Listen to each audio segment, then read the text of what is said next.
South Park has been blowing up lately. The series is the most popular it's been in the past 5 years. Odds are, if you're even a casual fan of adult animation, South Park has been creeping up on your feed. But why? Is it the abundance of TikToks, personality tests, and real-life controversies? Is it just because the show itself has been pretty damn good over the last 2 years? Or is it a little from column A and a little from column B? That's what we're here to figure out today. I'm your lovable Tolkien black dude, Ostrich Vox, and it's time to get to the bottom of how this small town in Colorado has captured the hearts and the short attention spans of a new generation. Also, who's your favorite South Park character? I grew up with Butters as my number one, but over time, I've become more of a Kenny guy. Let me know your fave or even top 3 in the comments. I want to start with the most obvious factors at play, the TikTok effect. Short-form content is a part of pretty much every big social media app right now, and with that comes a lot of free advertisement for shows and movies. You know what I'm talking about. The endless supply of Family Guy funny moments atop of mesmerizing mobile games. Rick and Morty episodes broken up into 10 parts like it's 2007. The out-of-context BoJack Horseman quotes that make me worry for media literacy. No, stop idolizing the talking horse, what are you doing?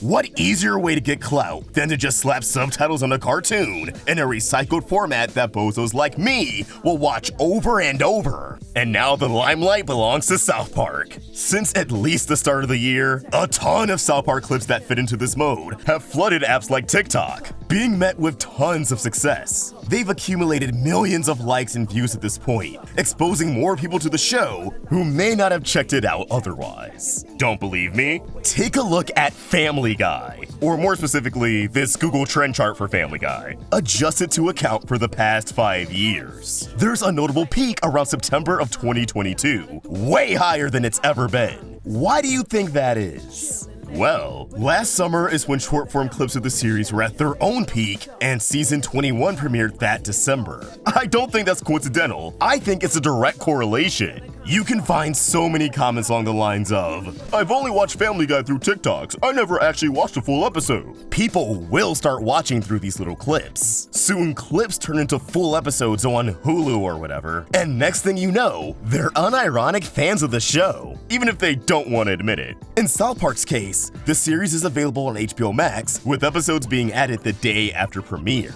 And with 26 seasons, newcomers basically hit a gold mine. Funny enough, the season premiere for South Park took some shots at TikTok, calling out the fact that a lot of the videos on there are, fucking weird. But how do you think the TikTok community reacted? Everyone on there loved it, with the scenes getting reposted by every South Park fan under the sun, and even South Park themselves, with an official Kyle and Tolkien account. It also helps that a handful of viral sounds on TikTok over the years have been lifted from South Park, like Cartman talking to creepers on a chat room. I'm 8.5 inches. Damn, dude, this guy's tiny. He must be a dwarf. Because naturally people wonder, I wonder what this is from. Seriously, the power of TikTok cannot be underestimated. Even beyond pre-existing media, so many streamers and other content creators have blown up through TikTok, Reels, and Shorts by simply having other people spam highlights from their streams. There's also the simple fact that South Park is a show designed for fandom, even if unintentional. It's very easy to insert yourself into the show's simplistic art style. And South Park sonas have been a thing going as far back as DeviantArt. Now more than ever, I run into videos of people drawing the characters in their own art style, people cosplaying the characters,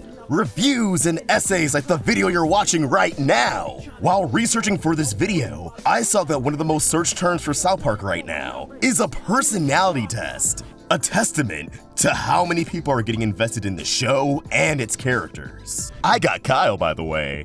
We're not just seeing clips getting spammed over and over. We're seeing people express their love for the show in different ways. And I just think that's neat.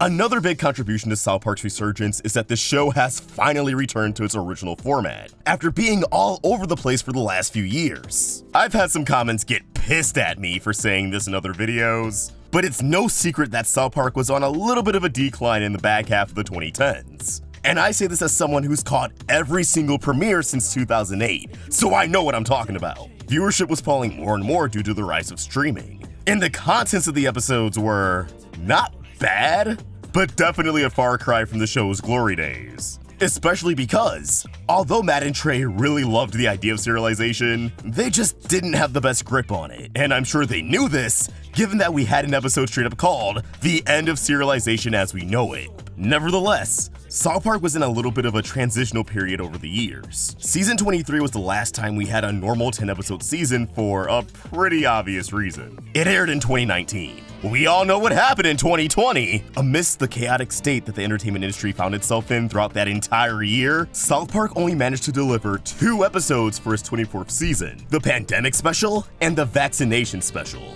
A refreshing change of pace, as it felt like the kids were finally in the spotlight again, after Randy dominated the show with Tegrity Farms for nearly 2 seasons. And season 24 led into the Paramount Plus exclusive post-COVID specials that were set in the future where the boys never repaired their friendship, a highlight of the entire series for sure. After some time travel shenanigans, season 25 arrived on the scene with the newest era of South Park, something I'd even go as far to call the nostalgia era. Season 25 was a shortened 6-episode season that I actually really enjoyed. This season took a step back from long-form storytelling and returned to the basics. The episodes were almost entirely focused on the kids and their own shenanigans, with Randy only appearing in 3 out of 6 of those episodes, and Tegrity Farms only being relevant in 2 of those. One of which being one of my favorite episodes of the entire series hands down, The Big Fix, where Tolkien's name was retconned into being Tolkien after J.R.R. Tolkien, having it spun in a way where only the Marsh family was under the impression that Tolkien's name was Tolkien this entire time. Tolkien,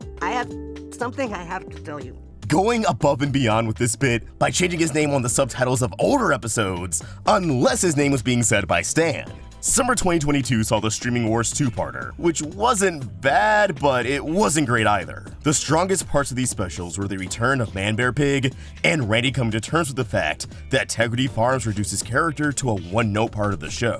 That's not my own words, by the way. Those are actual lyrics from a song in the special. Everything else, especially the stuff with Pee-Pee, funny on paper, but the execution delivered a relatively mid product.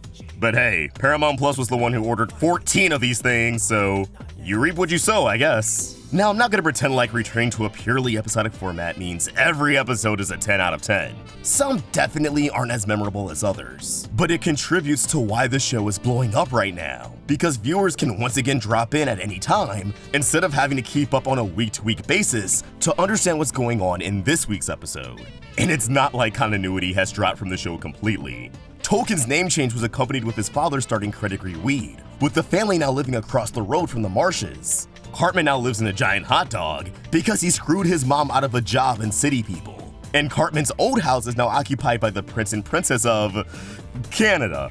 The Paramount specials seem to be the outlet for Matt and Trey's more ambitious storytelling, and it helps that these specials, despite their continuity, are a much lower commitment to the viewers and creators, as opposed to a full-length season. Another thing I've noticed is that characters that used to appear all the time, but either vanished or became background characters, are now once again appearing with actual lines and story relevance. This is more of an extension to the return of an episodic format and not something I think is blowing up South Park all over the internet, but still worth mentioning. Season 25's Help! My Teenagers Hate Me featured Kenny's dad, Stuart, in a speaking role for the first time since 2018. The teenagers themselves were featured in the show for the first time since 2008.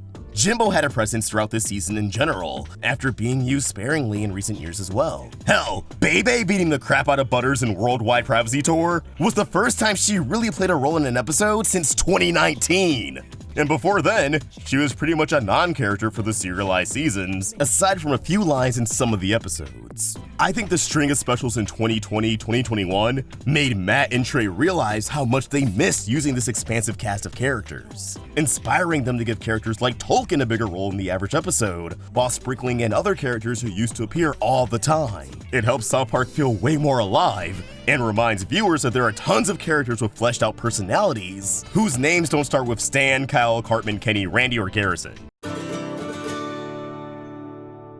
Okay, I really don't want to state the obvious, but yeah, controversy sells. And controversy is something South Park is really, really good at.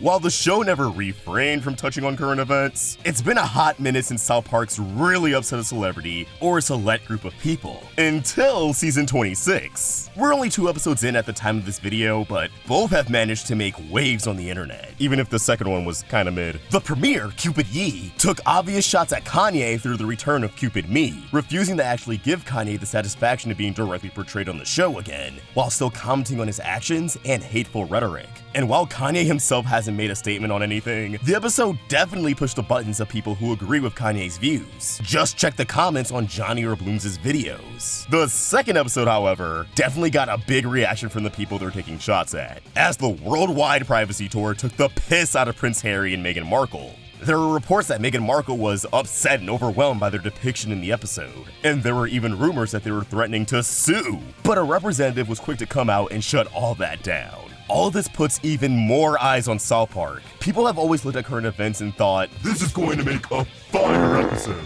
But these last 2 have generated a level of buzz that just hasn't been there for a very long time. But when celebrities are getting pissed off at South Park again, you know they finally got their groove back.